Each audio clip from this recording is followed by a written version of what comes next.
Eddie Jones is being Eddie Jones and has picked his Rugby World Cup squad for France 2023.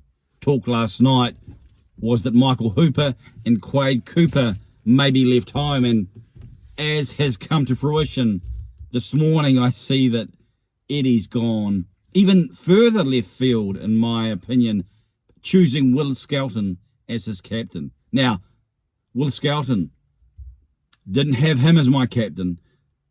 Didn't he really even have him as a significant part of the leadership core of this Wallabies unit? But Eddie has decided he's my man. And if I was trying to understand that, I would say that he's saying to Will Skelton, you be the man the forward pack can follow. You're a big boy. You can get over the advantage line. Now you're the leader. You must lead, and the players will follow you. When I look at the side, when I look at the squad, where 25 of the 33 haven't been to a Rugby World Cup, and none of the second rowers or the loose forwards, it says to me 2023 is really about 2027. I think what's transpired leading up to this selection is probably when Eddie's sat back and in the small hours of the morning, he's probably going through video and his mind's 100 miles an hour, he's probably realised these results have given him a licence. Expectations are now much lower. It's clear that this Wallabies unit, for all the talent they do have, are still a distance away from being where they need to be.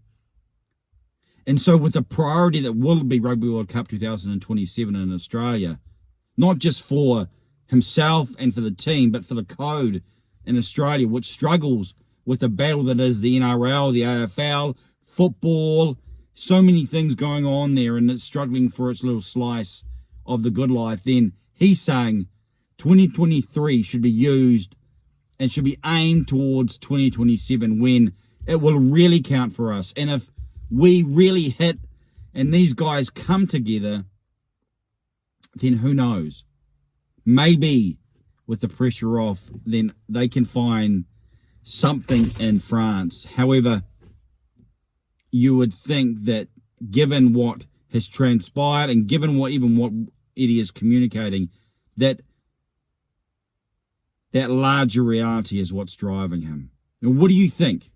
I don't disagree with that idea in the sense of looking towards that and having that larger philosophy, but I think it could have been a both and.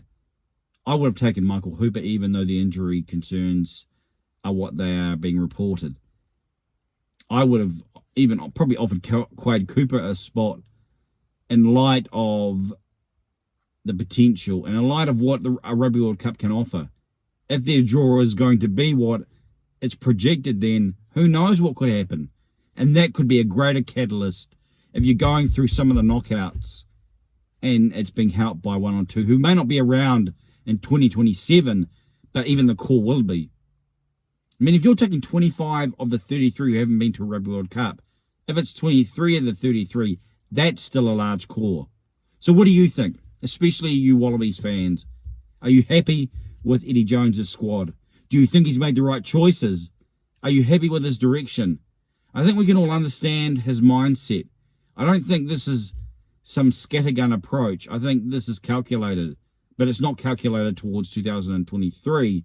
It's calculated towards 2027, when they need to be a team that can win the World Cup. They need to capture the nation as they captured the nation in 2003. And even in this year, as the women's football team is capturing the nation. We know that if rugby can do that, then that's going to be good, not just for the Wallabies, but be good for the rugby code. So we can look forward to a few Eddie Jones press conferences, I would think, in France, because he'll have much to say, and he will use that platform to distract maybe from what's going on the field or the question marks and be the centre of attention, thereby releasing these players, these inexperienced players at a Rugby World Cup, to really make the most and enjoy the experience and drink in the experience, because this is the beginning for them, and the future summit is 2027. What do you think? Where do you stand? If this is your first video, or if it's not your first video, if you've watched everyone, Could there be someone who's done that?